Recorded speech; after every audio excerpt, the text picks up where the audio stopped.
Welcome to Rebecca Sounds Reveille. This is going to be a very different kind of show and very exciting at that because many of you may be history buffs or, well, even a little bit medieval buffs. With me today, my guest is Anne, well, she is an assistant professor of English and medieval literature at Linwood University. She's also been featured in a magazine, Longwood Magazine, as a matter of fact, and she specializes in the medieval of a lot of different types of emphasis. I'm going to let her share all of them with you because it's not just one. There's actually many, to include specific types such as women's and gender studies. Even more so, she has specified things of interdisciplinary and comparative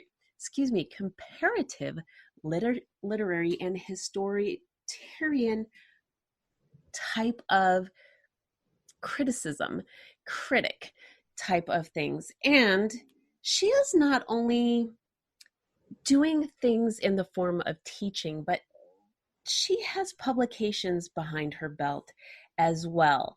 In fact, so many so that I really couldn't list all of them in my opening remarks, and I really would like to.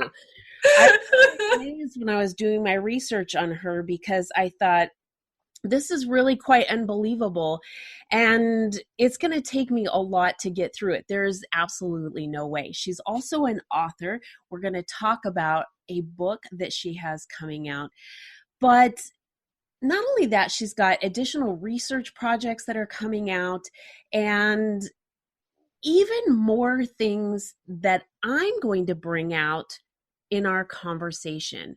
With me today, I just cannot wait to introduce Dr. Melissa Ridley Elmes. Welcome to the show. Hi, thank you so much for having me. I'm really excited to be here. I'm excited too. I really have a lot of questions for you because when I was doing my research, I was really amazed at some of the things that interest you that really that aligned with the things that I do on my show. And one of them that really caught my attention was the range that you have and also the focus that you have. One of them being, let me stop right there first. My background with helping people with domestic violence and overcoming trauma is a big focus of mine. It is the whole crux of what started me in radio and then on to doing television. And what really just perked my interest and really got me more involved in researching you and the things that you did was your focus on violence and trauma in the medieval literature. Can you tell me how you really went that route as well? Well, it's a little bit of a roundabout answer. As an undergraduate at William and Mary College, I was fortunate to be part of the Avalon domestic violence shelter. I did 80 hours of training to serve as a volunteer for the shelter. I worked their hotline. And so that kind of was the start of, I grew up in a very almost tragically standard American household. Two parents who loved each other their entire life, a sister, a dog, a house. We didn't have that kind of experience in my personal background. And it was really eye-opening. And I think it kind of set the stage for I'm just realizing this as I'm talking about it. I forgot all about it. But I think that really started my interest in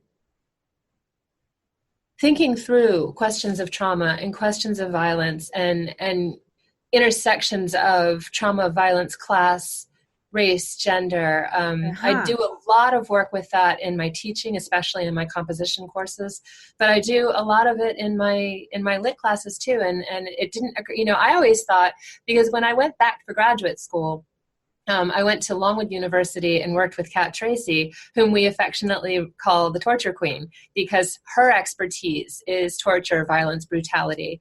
And I always thought it was just because she was awesome and I trained with her, but I think there were affinities there before that I didn't even think about, that kind of led me to be very attracted to the work that she was doing. So yeah, that's oh I love having like self-awareness happening. Yes.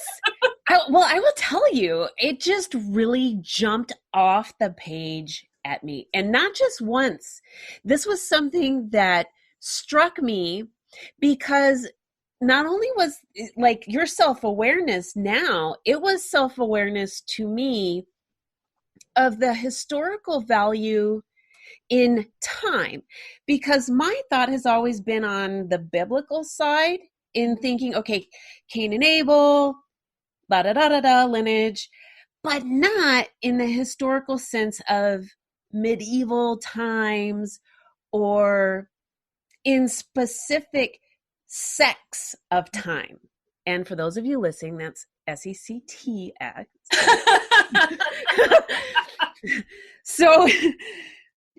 So this was an eye-opener for me, and it just kept coming back. And even as I'm doing more and more research, I just kept coming back to this. And I thought, wow, there's somebody who's studying this. There are a lot of people who study this. It's a field that, over the past 20 or so years, I'd say, medieval feminist scholarship has been conducted. And much more recently, there's been a real push, an important push, for it to be intersectional and inclusive. And we're uncovering things that have been hiding in plain sight for 1,500 years. And it's dynamic and it's exciting and it's causing some waves. It's causing some problems. The medieval period has kind of been adopted by a lot of white supremacist organizations, sort of this idea of the pure master Anglo-Saxon race. Mm-hmm. We've known for quite a long time that England was never only white. It was never only Anglo-Saxons ever. And yet that sort of pervasive myth continues to be deployed in the supporting of white supremacist organizations. And most recently, we've seen a lot of backlash and a lot of attacks on medievalists of color, and on our LGBTQ colleagues, both in the field, both in the profession, and also from outside the profession. And so now is actually a really important, I think, watershed time. And I don't use that term lightly, but an important watershed moment in medieval studies in terms of questions of violence, race, gender, ethnicity, brutality, these kinds of questions. It's really now more than ever, I think, important. Yeah. It's very interesting that you say this, because what has been hidden in plain sight and how it's being uncovered with what you're sharing also makes me wonder, with the scenarios that we're seeing as far as mass violence in our society, we're seeing things like an active shooter. But if you were to take that scenario to medieval, we don't have that type, but it would be applicable in a different type of scenario.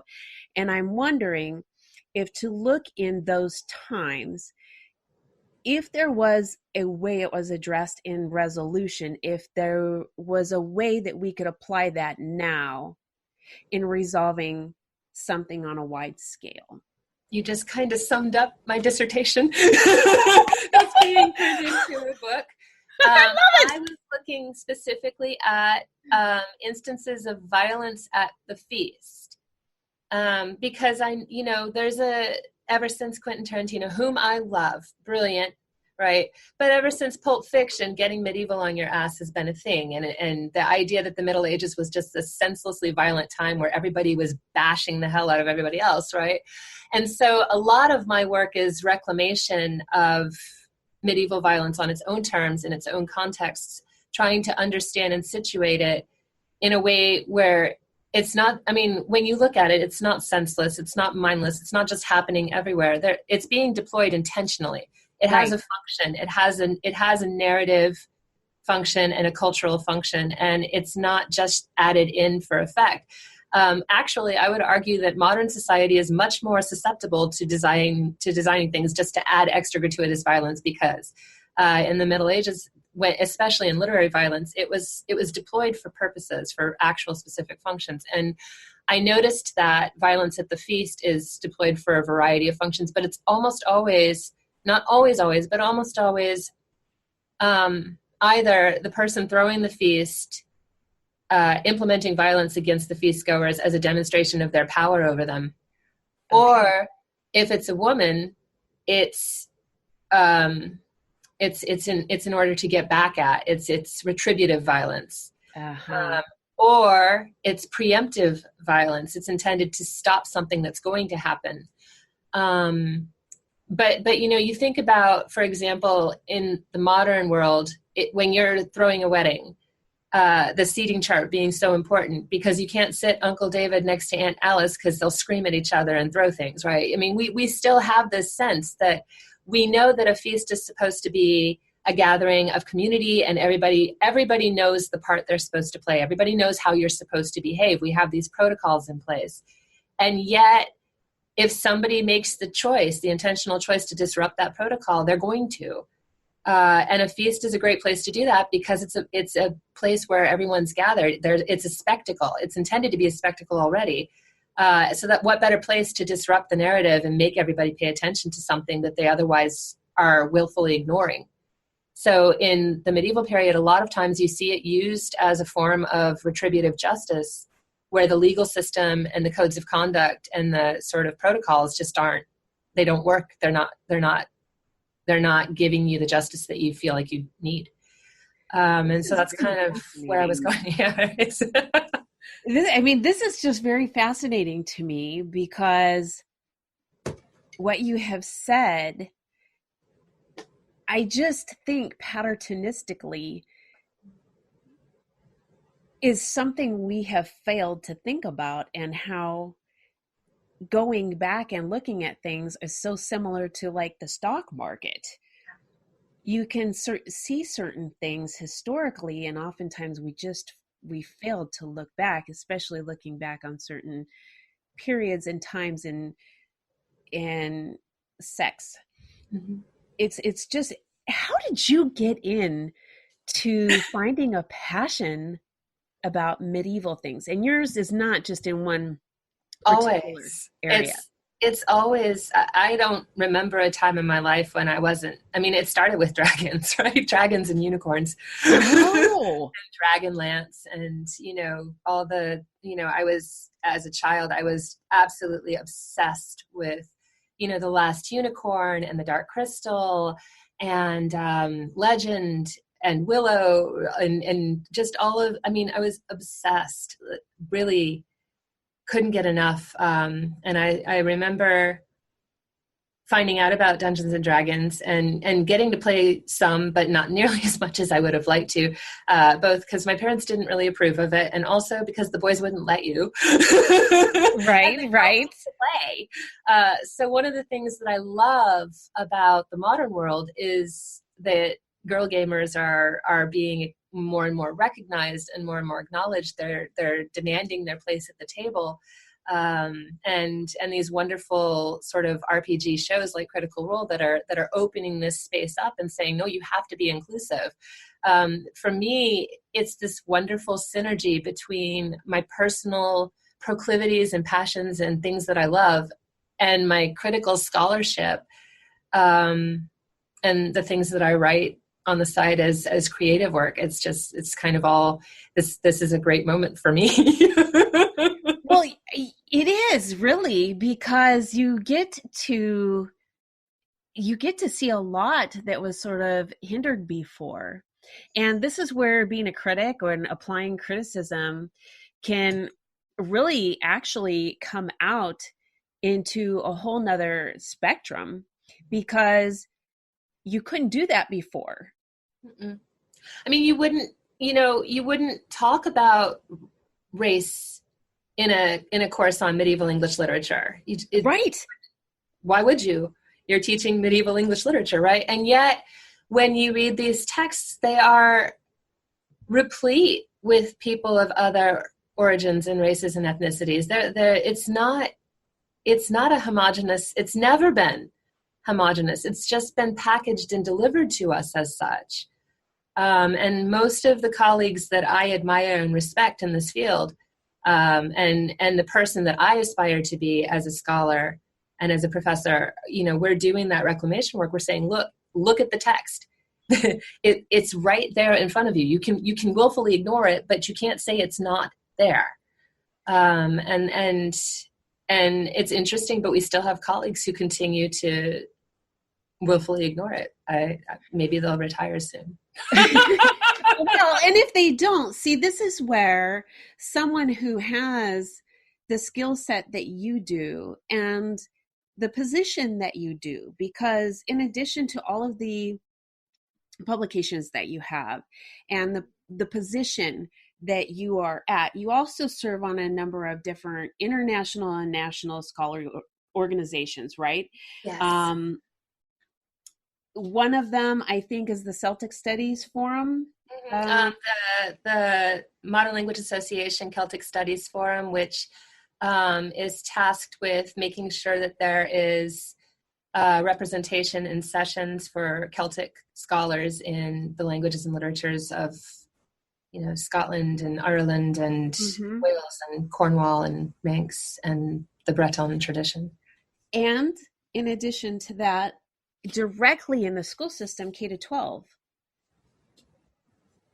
The Medieval Academy of America, I'm on their K-12 committee, and we're kind of a liaison committee tasked with trying to find ways for, mostly, I think, 9 to 12, but K to 12 generally, to try to find ways for scholars at the college and university level to engage in meaningful ways with our colleagues in the K through 12 system, and to support one another, to promote one another's work, to give them resources and assistance if they're not familiar with certain information or materials, and just to kind of create a more synergistic and more community and collaborative-based practice, because we tend, particularly in American education, to kind of be in our silos, where, K through 5 is in their school, and 6 through 8 is in their school, and 9 through 12 is in their school, and the students are taught,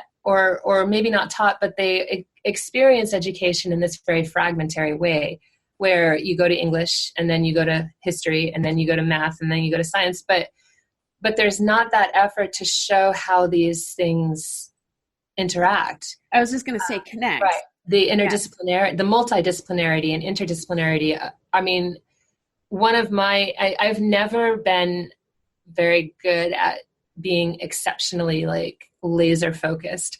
When I was an undergraduate, there was a professor on campus, Dr. Barron, who could write, 25 pages on the letter eta in Homer's Iliad.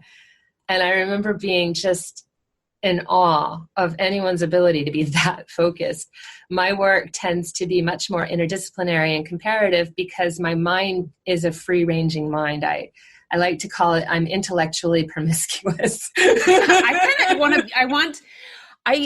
you don't mind, I'd like to utilize that phrase myself, because I'm with you on this, but I want to support, in addition to what you said about being able to explore and move on, so that those who are kind of in this tunnel and in this square, in this box that doesn't allow us to express those things that kept us down. One of the questions I have, because you're also an associate editor, right, for a very, very prestigious journal, and I'm wondering if being in that position that will also, in addition to the other things that we've mentioned, allow you to have writers that can really help bring out some of the change that has been sort of stifled. One of my goals as an editor, and when I came on board this it's the Heroic Age, which is a journal of Northwest Atlantic Europe, and when I first approached the board, it was right after, I think it was 2017. It was just after the election. It was when we were starting to see, the fallout from the Charlottesville riot. And in our field, we were experiencing that sort of backlash against feminism, against women, against scholars of color. And I approached the board and I asked them if they would be amenable to the idea of doing a special issue on new feminist voices in the Heroic Age. And they, to their absolute credit, just were immediately, yes, what do you need from us? How do we support this? We have a platform, and yes, you can use our platform. And so when I decided to do that, my instinct is I tend to be a problem solver. I tend to try to fix things. My instinct is to jump in and do something that I can do. And that was really the only thing that I could do. As a scholar writing a book, it would take a year or two to get that book done, and then another 6 months to go through it. And it's not just my story to tell. So that wasn't a good way of handling it. But a good way of handling it was making the space for other people who are already doing that work to get in there and do it. And so that's how I got involved with that. And then they were so happy with the work that I was doing with the early career scholars and the feminist scholars that I had amassed for the issue, that they asked me if I would just go ahead and come on and be the associate editor. And one of my editorial sort of the things that I focus on, one of my editorial focuses is trying to locate scholars who have trouble with getting platforms and trying to give them a place that I have available. And so far it seems to be going pretty well. So, I mean, this is new for me. I've only been doing it for about a year. Well, I really love that. Almost. I love that passion. I love being able to help others. And when I hear that somebody else has that same passion, it just touches me, because I really have a belief that we have a purpose here. And when you know that is grounded in helping others, it really flourishes in the other things that you're doing. So I love to hear that you're doing that. But one of the things you said was that wasn't your story to tell, but you do have a story of your own to tell that will be coming out pretty soon. So let's talk about that. Okay, yeah, let's do that. So my book is a collection of poems, and it's called Arthurian Things, a collection of poems. And it came out of another interesting kind of all the things came together moment. I have been teaching at Lindenwood University since 2016, and I am their lone medievalist, which means I'm the person who does all of the Chaucer classes and the Arthur classes, and I teach mythology and folklore. And I also teach the senior capstone course, which is senior capstone in English studies. And we recently realigned our curriculum so that we used to have separate tracks for creative writing in English and English Ed, and we brought them all together under English studies. Okay. So the capstone had to be redesigned to meet the needs of students doing English preparatory for teaching, students doing English literature, and students doing creative writing. Oh, and wow. Also those who are interested in technical writing and rhetoric composition. So I've always been a writer. I've published quite a lot of scholarship at this point, but I've only published a handful of creative works. And I thought it would be really beneficial to our students if I had that credential, because I had the K through 12 certification credential, and I have the literature PhD. But Lindenwood has, the #2 MFA in writing in the country behind Harvard for online programs. So I thought, I'm here and it's a really great program with amazing instructors. And why don't I take advantage of that and give myself those credentials so I'm a better mentor and leader of this class for those students? I did the MFA in writing. And that led to several pieces that I was pretty happy with, one of which I sent to the World of Myth magazine. And they published it. It was a poem. And I was pretty excited. I was like, yeah, I got a little piece published. And I didn't think anything else of it. And then suddenly, out of the blue, David Montoya, he either Facebooked me or tweeted at me. I can't remember which one. And this is great. I'm telling the story, and I still don't remember which one. Yes. But he either Facebooked me or tweeted at me, and he was like, are you thinking about doing the open contract challenge? And I said, I have no idea what that is. And he told me, if you've published something in the world of myth, then you are eligible to enter into this prize, and the grand prize is into this contest, and the grand prize is a contract for a book. And I said, well, wow, that's a lot. And I don't know if I have anything, but I'll think about it. And I thought about it. And this was at the time that I was finishing my MFA, and I was starting my thesis. And my thesis is a translation, a modern translation of the first and third fits, or sort of books of the Middle English poem Sir Gawain and the Green Knight. So it was a translation and creative project. And I thought, well, I'm working on this, and I don't want to do this for an open contract because it wouldn't be ready. But maybe I could do something else with Arthurian things, because I'm thinking about Arthurian things. And so it kind of organically built out of that. So I sent this pitch, and I thought, they're going to laugh their asses off and be like, no, thank you. Right. And the pitch was, what if we could look at the Arthurian legend through the eyes of non-human things? Right. That's it. That's all. And I was like, this is a wild idea. They're just going to be like, no, but no. And instead, they contacted me and said, "Hey, you're in the top 20. So send us your first chapter." And I was like, "Oh, so I have to write this thing." I love it. The first problem is, what is a chapter of poetry? How many poems is that, right? So I told everybody I know who writes poetry. I was like, how many poems would you put in a chapter if you were doing a chapter of poetry? It'd be like 10 or 15.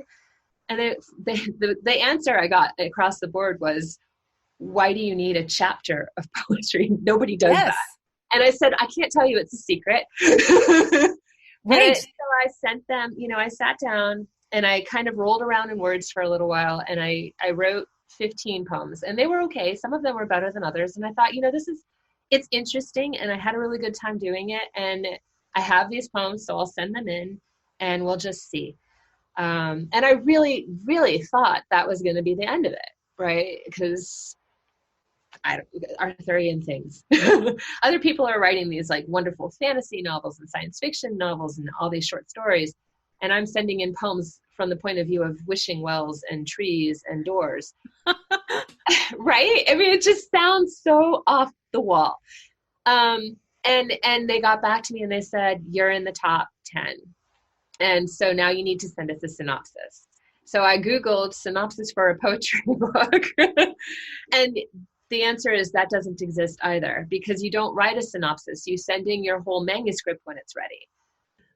So I kind of took a stab at it, and I was like, here's what I think the poems are trying to do. And here's the bigger picture. I essentially took what I would write for a novel and took out all of the plot synopsis and put in like theme ideas. And I sent it in and I was like, this is definitely it. Like, I'm done. It's never going to go through. And then I was in the top 2. And that was when I looked at my husband and I said, I think I could actually win this thing. And also now I have to write a lot all day, every day for like the next few weeks. So it got to where it was pretty hardcore, because I'm writing my thesis and I'm also working on this new book of poems. And so what I ended up doing was I would wake up in the morning and I would have a cup of coffee and I would go for a walk around in circles and just drink the coffee and let my mind do whatever it was going to do, ruminate or wander or free range or hone in on something. And then I would come in and just write whatever was there. Just throw it all on the page. And then I would walk away from it. And then I would come back and try to shape it into something. And that worked really well, but it was 10 to 12 hour days for 3 weeks. And then I was near the end, but I didn't have as much as I needed. And so I went back to my social media family and I said, what kinds of things do you associate with knights that are not the ones that you would already think of? Because I already have the swords and the shields and things. Give me something else. All right. And then they kind of helped me finish it out.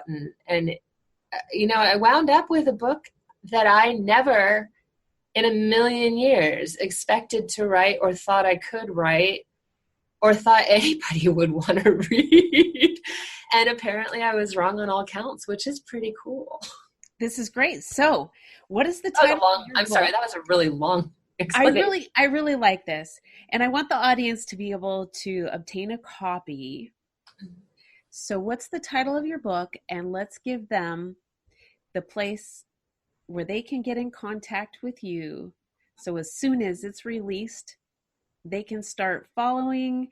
Well, they can connect with you before that, but they can follow you. They can get a copy of other publications that you have, and there is many, and there is so much fascinating stuff at your website. I've got to tell you. Yes. And then to connect with you also on social media, because if you have any other further things going on that you might need information from your social media family, they can chime in with you on that as well. And the title of your book. Yes. So the book is Arthurian Things, a collection of poems. It should be out sometime next year in 2020. Whoops, excuse me. Drinking tea. And you can connect with me. I have an Instagram that is not kept up nearly to date as it should be, and I'm going to do better. And I have a Twitter account. It's Ridley Elmes. So just the M and then the 2 names on the bottom of the screen. And then my website is mostly for teachers and scholar nerds. You can find some of my creative work at World of Myth magazine. That's the most recent stuff that I've published. And did I hit all of the points? Is there anything I forgot? Any way that they can get a hold of you is great. Okay. So Instagram and Twitter. Perfect. I want to thank you so much for all the information that you have shared with us today. I've had a great time, and I think the audience has been able to open up to another creative part of theirs as well. Oh, great. Fantastic. Thank you so much for having me. Of course. And I want to have you back. So I would love to talk about some more things. And I want to thank all of you for tuning in to another episode of Rebecca Sounds Reveille. This was very exciting, and it gives us an opportunity to think about historical things, and one of them being in the area of violence. There's things that oftentimes we miss that can be there, and really, if we take a look at it from a historical vantage point, we might be able to shift and prevent things from happening in the future. So if we can find a way to look at it from a perspective that can actually be fun, like Dr. Elmes has done, then we can really begin to really make an impact in a different way without it being so dark. So do take a look at the things that she's provided, and we are wanting to stay on top of what she's got going. I'm really excited about the show that we've had today. I ask that you share this with your friends, your family, everybody on social media that you know, and those that you don't. Please connect with us on all the social media channels. We'll be looking forward to seeing you there. Thanks for tuning in. Thank you.